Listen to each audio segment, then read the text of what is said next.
menjaga supaya tidak ada perselisihan di tengah-tengah antara jarak Syekh Subakir dengan sosok orang yang di atas tadi itu, semua senjata dijadikan satu. Duduk dijaga oleh salah satu pengawal Syekh Subakir bernama Joko Sepanjang. Joko Sepanjang itu satu pengawal dari Syekh Subakir. Nah, ketika Syekh Subakir sudah selesai mengutarakan maksudnya kepada sosok orang yang di atas itu, beliau merasa kagum.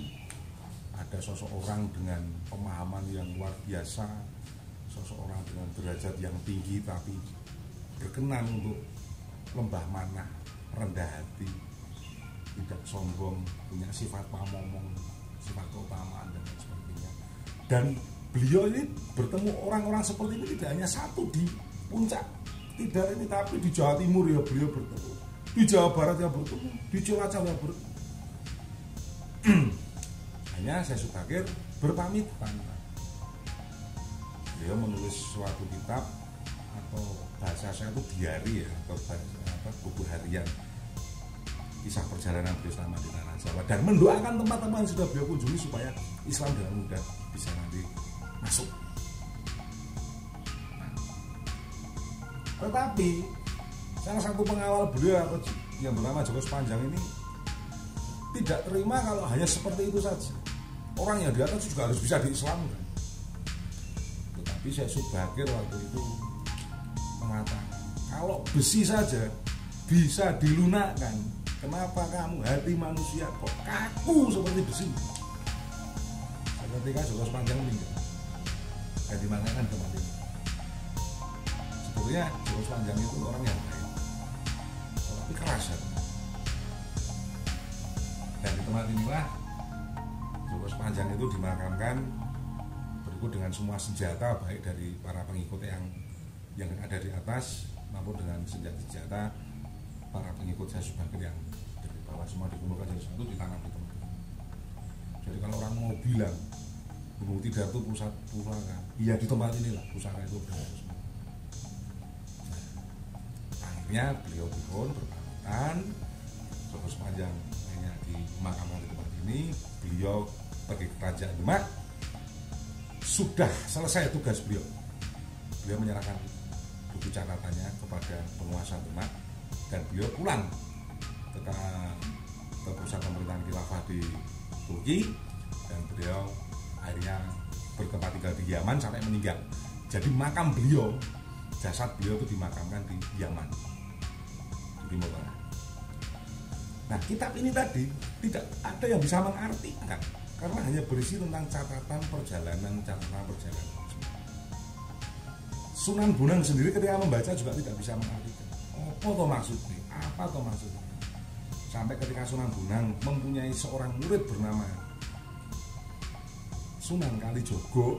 Nah, inilah Sunan Kalijogo itu salah satu dari 9 wali. Satu, beliau ini juga anak orang kaya, anak penguasa. Yang kedua, beliau ini pandai dalam segala ilmu, baik ilmu yang kasat mata maupun yang tidak kasat mata. Beliau juga mantan bajingan, mantan orang yang tidak mengenal hidupnya. Jadi secara hidup beliau itu sudah banyak makan asam garam. Beliau paham, kenapa sulit bagian tanah Jawa Tengah dan Selatan itu diislamkan waktu itu? Karena tidak adanya akulturasi, asimilasi budaya. Sebetulnya masyarakat Hindu, Buddha, Kapitayan di tanah Jawa itu mudah diislamkan dengan cara wayang dan gamelan, di mana alur cerita wayang yang diadopsi atau disadur dari kitab Mahabharata ini disusutilah cerita adanya Punakawan, ada Semar. Jadi kalau kisah Mahabharata versi yang asli dari India dengan yang versi Nusantara sedikit berbeda, karena di India tidak ada Punakawan, tidak ada Semar, Petruk, Garing, Bagong. Nah, di Nusantara ada, karena ini hasil cipta dari hasil pengendapan rasa, cita rasa kasa dan analisa yang Sunan Kalijaga dari kitab yang diberikan didirikan Syekh Subagir itu. Nah, kenapa kok di tanah Jawa sana tuh ada makam Semar. Nah, itulah dulu tempat-tempat yang pernah dikunjungi Syekh Subagir. Bertemu dengan orang-orang yang akhirnya beliau tulis dengan derajat dewa, tetapi mau sebagai abdi, punya sifat pamomong, sabar, lembah manah. Walaupun beliau sakti tapi tidak pernah mau menunjukkan kesaktiannya. Padahal Bathara Guru, ya kan, Bathara Narada, Bathara Brahma, Bathara Indra, Bathara Mayadipati, Sang Hyang Kusuma takluk sama yang semua. Tetapi beliau tidak pernah mau mengeluarkan kesaktian. Itulah sifat-sifat keutamaan yang oleh Syekh Subagir dikerucutkan menjadi suatu sosok dan bisa diijawanahkan oleh Kanjeng Sunan Kalijogo menjadi sosok Semar. Jadi Semar itu bukan nama, orang Semar itu bagi kami adalah wahyu atau gelar. Orang yang sudah dengan tingkatan atau tatanan seperti itu sudah sempurna itu disebut Semar atau Ismoyo atau Tunggul Jati. Dan gunung ini dinamai Tidar karena seperti falsafah yang ada di paku tanah Jawa yang di atas, sopo salah seleh, Tidar atimu diudari. Bukan modal dan bukan modal, hatimu diudari, dibuka semua sampai betul-betul terkuras habis. Makanya bagi kami yang percaya atau kita punya rasa di tempat ini, sebelum kita tuh diadul-adul hidupnya sampai tidak karu-karuan, sampai kosong semua, proses tidak akan berhenti. Disitulah akhirnya tempat ini dulu aslinya adalah padang savana. Jadi dulu ini alang-alang sampai tahun 60-an. Kalau warga kota Magelang asli paham sekali. Gunung Tidar itu bukan hutan, tetapi padang rumput ilalang. Dulu di bawah lapangan bola itu adalah tempat pangkalan udara tentara Belanda. Terus yang menjadi gelanggang remaja dulu sekarang jadi lobi golf itu adalah tempat para militer tentara Belanda. Itu lapangan yang luas. Nah, akhirnya pernah terjadi kebakaran sehingga alas ini rumputnya habis terbakar. Di awal tahun 70-an barulah ditanami tanaman pinus penghijauan seperti ini. Dan sekarang menjadi jantungnya kota Magelang. Jadi jangan pernah beranggapan bahwa Gunung Tidar di Magelang itu dulu tempatnya Kerajaan Jin. Yang Semar itu kurang, bagi saya itu sesuatu yang kurang tepat. Itu yang saya pahami. Nah, terus tadi di makam yang Semar, diyakini yang Semar itu tidak meninggal di sana, tetapi mukso. Monggo, itu bisa dirasakan masing-masing pihak. Antara meninggal secara fisik dimakamkan, atau mukso atau hilang. Itu monggo, itu bisa makna yang eksplisit atau implisit. Monggo. Yang jelas di makam yang Semar, kenapa Ibu Dewi bersama kami ini membuat tumpeng di sana? Makamnya berbentuk tumpeng karena orang Jawa selalu berangkat dari bawah itu untuk mencapai ke keutamaan penciptanya, mengerucut sampai ke atas untuk mencapai kepada Tuhan. Itu melalui proses tumpeng, mengerucut seperti kalau di candi itu kan dari atas sampai stupa itu mengerucut. Terus di atas itu ada apa ya, replika tombak Trisula Bekluk 7. Terus kenapa tadi ada naga 4? Itu mana filosofi juga. Ada 4 naga. 1 Naga Dina atau naga hari. 2 Naga Sasi atau naga bulan. Ketiga, Naga Tahun atau naga tahun. Yang keempat, Naga Windu atau naga windu.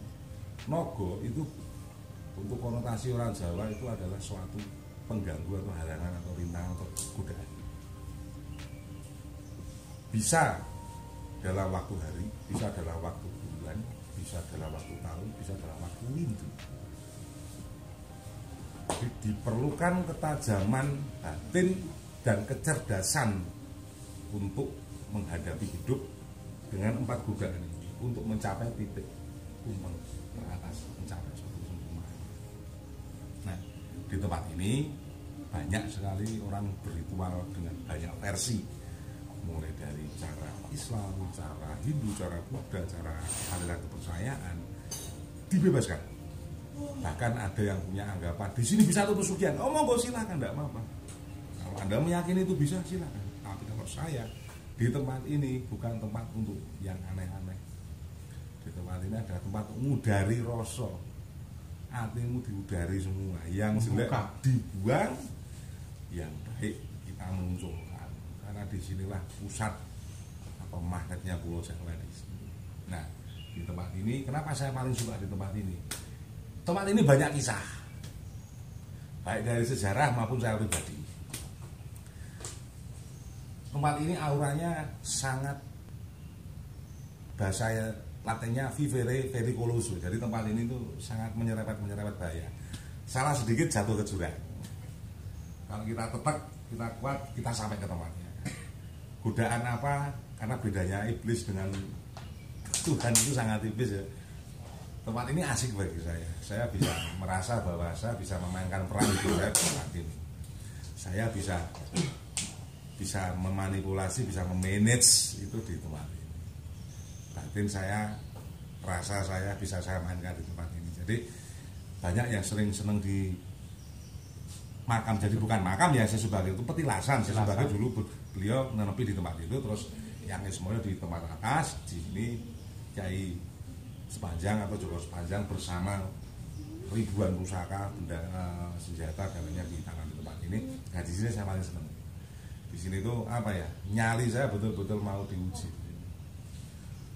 Nek kowe wani ojo pisan-pisan wedi. Nek kowe wedi ojo pisan-pisan wani. Artinya nanti di bawah.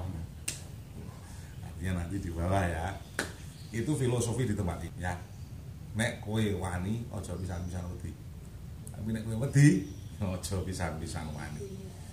Karena dalam tatanan kehidupan spiritual orang Jawa itu penuh dengan ketetakan hati, ketetapan hati.